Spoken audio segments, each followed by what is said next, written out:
क्या आप चाहेंगे कि जो लक्ष्य लोग एक साल में पूरे करते हैं वही आप 3 महीनों में हासिल कर लें? अगर आपका जवाब हाँ है तो यह विचार आपके लिए है। आज जिस किताब की बात हो रही है वह यही सिखाती है कि कम समय में ज्यादा और सही काम कैसे किया जाए। आमतौर पर लोग और कंपनियां साल भर के लक्ष्य बनाती हैं। जनवरी की शुरुआत में बड़े बड़े फैसले लिए जाते हैं और सोचा जाता है कि दिसंबर तक सब बदल जाएगा। लेकिन अक्सर होता यह है कि शुरुआत में जोश होता है, फिर धीरे धीरे ढील आ जाती है और साल कब निकल जाता है पता ही नहीं चलता। इस सोच की सबसे बड़ी समस्या यह है कि समय बहुत लंबा लगता है। दिमाग बार बार यही कहता है कि अभी तो बहुत वक्त पड़ा है, कल से करेंगे। यही सोच काम को टालती रहती है। किताब के लेखक कहते हैं कि साल भर की योजना कारगर नहीं होती क्योंकि वह हमें सुस्त बना देती है। इसका बेहतर तरीका है 12 हफ्तों का सिस्टम। इसमें पूरा साल नहीं, सिर्फ 12 हफ्ते ही आपका साल होते हैं। जब आप 12 हफ्तों को अपना साल मान लेते हैं तो मौसम, महीने और लंबा इंतजार खत्म हो जाता है। हर हफ्ता बहुत कीमती बन जाता है और हर दिन का महत्व कई गुना बढ़ जाता है। अब एक दिन खराब गया तो उसे हल्के में नहीं लिया जा सकता। आप जानते हैं कि समय कम है और हर हफ्ते नतीजा दिखना चाहिए। दूसरी बात यह है कि जो तेजी और मेहनत लोग साल के आखिर में दिखाते हैं वही अब साल में 4 बार होती है। डेडलाइन हमेशा सामने रहती है, इसलिए यह कहने का मौका ही नहीं मिलता कि अभी बहुत समय है। अगर एक हफ्ता ढीला निकल गया तो अगले हफ्ते सुधार की गुंजाइश होती है, लेकिन यह भी साफ होता है कि कई हफ्ते खराब नहीं जा सकते। यही सोच आपको हर दिन सतर्क और फोकस्ड रखती है। तीसरी बात यह है कि कोई भी इंसान 12 महीनों के हर कदम की सही योजना नहीं बना सकता।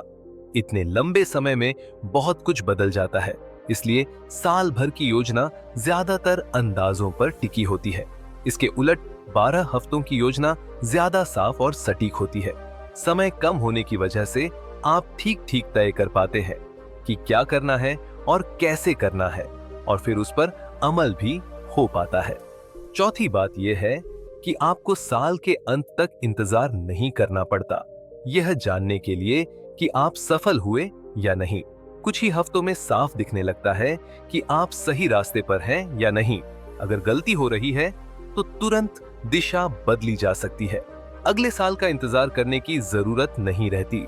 पांचवी और आखिरी बात यह है कि मेहनत के बाद मिलने वाला सुकून और खुशी अब साल में एक बार नहीं 4 बार मिलती है।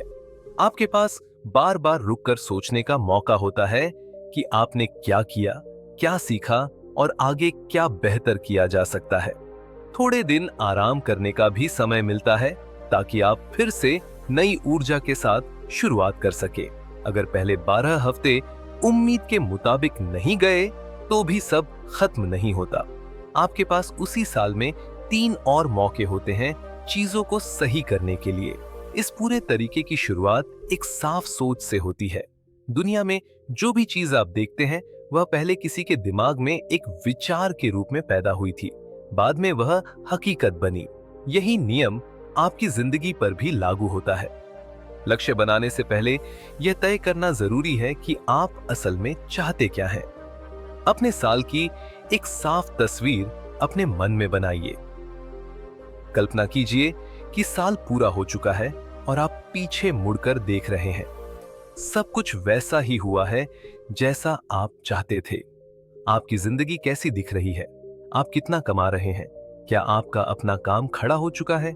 क्या आप आर्थिक रूप से सुरक्षित महसूस कर रहे हैं? क्या आपका शरीर फिट और स्वस्थ है? यह वह दौर है जहां आपको खुलकर सपने देखने हैं। इस समय दिमाग को यह सवाल पूछने से रोकिए कि यह सब कैसे होगा। अभी तरीका नहीं, सिर्फ मंजिल देखनी है। खुद को पूरी आजादी दीजिए कि आप अपने आदर्श साल की कल्पना कर सके। जब तस्वीर साफ हो जाती है तभी सही कदम उठाना आसान होता है। यही साफ सोच आगे चलकर आपके हर हफ्ते और हर दिन को दिशा देती है। यह समय यह सोचने का नहीं है कि रास्ता क्या होगा और आप वहां कैसे पहुंचेंगे। यह समय है खुलकर सपने देखने का, बड़े सपने देखने का। बड़े सपने इसीलिए जरूरी हैं क्योंकि आगे चलकर आपको खुद को अपनी आराम वाली आदतों से बाहर निकालना पड़ेगा। अगर सपना छोटा और फीका होगा तो मुश्किल आते ही आप रुक जाएंगे, लेकिन अगर सपना बड़ा और दिल को हिला देने वाला होगा तो वही आपको आगे बढ़ने की ताकत देगा। अब जब आपके मन में यह साफ हो गया है कि आपको पहुंचना कहां है, तो अगला कदम है उस तक पहुंचने की योजना बनाना। इस स्टेज पर सबसे पहले आपको एक साफ लक्ष्य चुनना होता है। आपके पास कई इच्छाएं हो सकती हैं, लेकिन एक साथ बहुत सारे लक्ष्य पकड़ लेने से दिमाग थक जाता है। इसलिए बेहतर है कि कुछ गिने चुने जरूरी लक्ष्यों को चुना जाए। ऐसे लक्ष्य जो पूरे हो जाएं, तो वही नतीजे मिले जिनकी आपको तलाश है। इसके बाद उस लक्ष्य से जुड़े सभी जरूरी कामों की एक सूची बनानी होती है। फिर यह तय करना होता है कि उन कामों को कैसे पूरा किया जाएगा। यहां भी वही नियम लागू होता है जो लक्ष्यों के साथ होता है। हर छोटे काम पर नहीं, बल्कि उन कामों पर ध्यान देना है जो असल में फर्क डालते हैं। मान लीजिए आपका लक्ष्य साल भर में एक तय रकम कमाना है। अब सवाल ये नहीं है कि पूरा साल कैसे निकलेगा, बल्कि ये है कि अगले 12 हफ्तों में आप क्या करेंगे। क्या आप हर हफ्ते बराबर कमाई करेंगे, या शुरुआत में कुछ हफ्ते बिना कमाई के जाएंगे और बाद के हफ्तों में ज्यादा नतीजे आएंगे। इस चरण में जरूरी यह है कि हर हफ्ते के लिए साफ तय हो कि हफ्ते के अंत तक क्या हासिल होना चाहिए। हर हफ्ते की योजना पहले से बनाई जानी चाहिए। कागज के ऊपर उस हफ्ते का लक्ष्य लिखा हो और नीचे उन कामों की लिस्ट हो जो उस लक्ष्य तक पहुंचाने वाले हैं। इस तरह हर हफ्ता एक छोटी सी रेस बन जाता है, जिसका अपना एक साफ अंत होता है। जब आप इस तरह की योजना बनाते हैं तो एक सवाल बार बार दिमाग में आता है। यह सवाल होता है, मैं ये कैसे करूं, या इतने कम समय में यह बड़ा काम कैसे पूरा होगा। यहीं पर ज्यादातर लोग फंस जाते हैं। सच्चाई यह है कि यह गलत सवाल है। सही सवाल कैसे नहीं, बल्कि कौन है। अक्सर हमें यह सिखाया गया है कि हर काम खुद ही समझो और खुद ही करो, लेकिन बेहतर सवाल यह है कि यह काम मेरे लिए कौन कर सकता है। अगर आपको किसी चीज की जरूरत है, जैसे किसी डिजाइन की, किसी टेक्निकल काम की या किसी खास स्किल की, तो खुद सीखने में महीनों लगाने के बजाय यह पूछना ज्यादा समझदारी है कि इसे करने वाला सही इंसान कौन है। कई बार लोग कहते हैं कि उन्हें नहीं पता ऐसे लोगों को कहां ढूंढा जाए, लेकिन यहां भी सवाल वही रहता है। अगर आपको नहीं पता कि सही इंसान कौन है, तो फिर यह पूछिए कि आपको उस इंसान तक पहुंचाने में मदद कौन कर सकता है। इस तरह सवाल कैसे से हटकर हमेशा कौन पर टिक जाता है। यह सुनने में बहुत आसान लगता है और सच में यह आसान ही है, लेकिन इसकी सादगी आपको धोखा न दे। इस तरह सोचना हमारे लिए स्वाभाविक नहीं होता।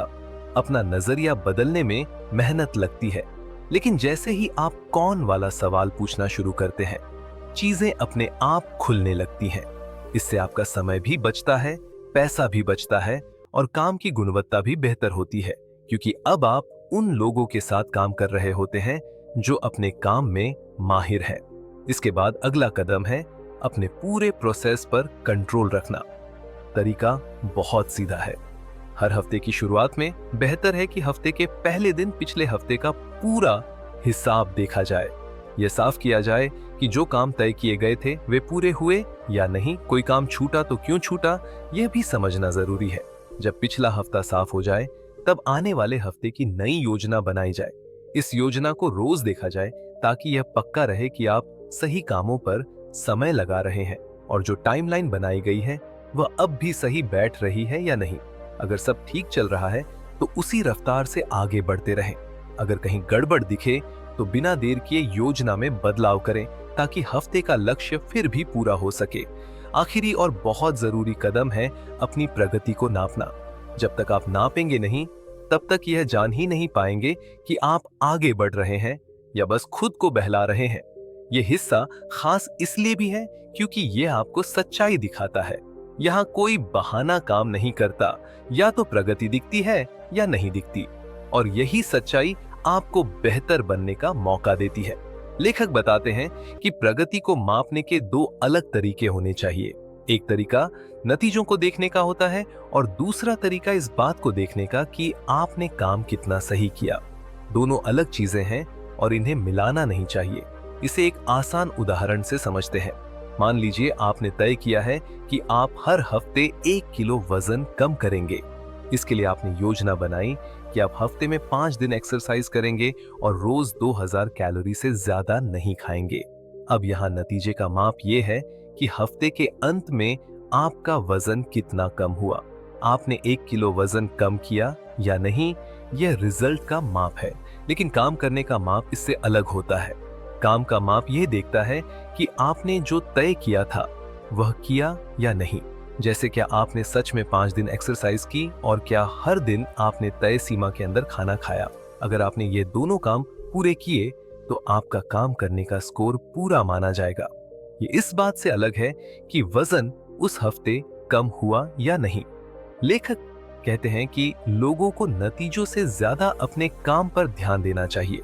जो लोग रोज और हर हफ्ते सही काम करने पर फोकस करते हैं, उनके लक्ष्य पूरे होने की संभावना ज्यादा होती है। जो लोग सिर्फ नतीजे देखते रहते हैं, वे जल्दी हताश हो जाते हैं। उसी वजन घटाने वाले उदाहरण को लें। अगर आप सिर्फ तराजू पर ध्यान देंगे और 1 हफ्ते बाद देखेंगे कि वजन कम नहीं हुआ, तो मन टूट सकता है, लगेगा कि मेहनत बेकार गई।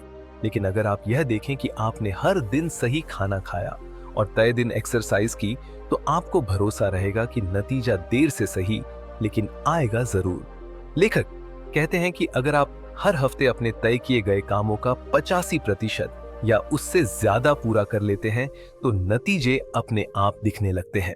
हो सकता है 1 हफ्ते में कुछ ना दिखे, लेकिन अगले हफ्ते असर सामने आ जाए। जरूरी यह है कि आप सही काम करते रहें। अब सवाल उठता है कि अगर 2 या 3 हफ्तों तक भी नतीजा ना दिखे तो क्या करें। इसका मतलब यह नहीं है कि सिस्टम गलत है, बल्कि यह संकेत है कि योजना में कहीं कमी है। हो सकता है आपने कैलोरी का अंदाजा गलत लगाया हो। शायद आपको 2000 की जगह 1500 कैलोरी पर रहना चाहिए था। इसलिए नतीजे और काम दोनों को अलग अलग मापना जरूरी है।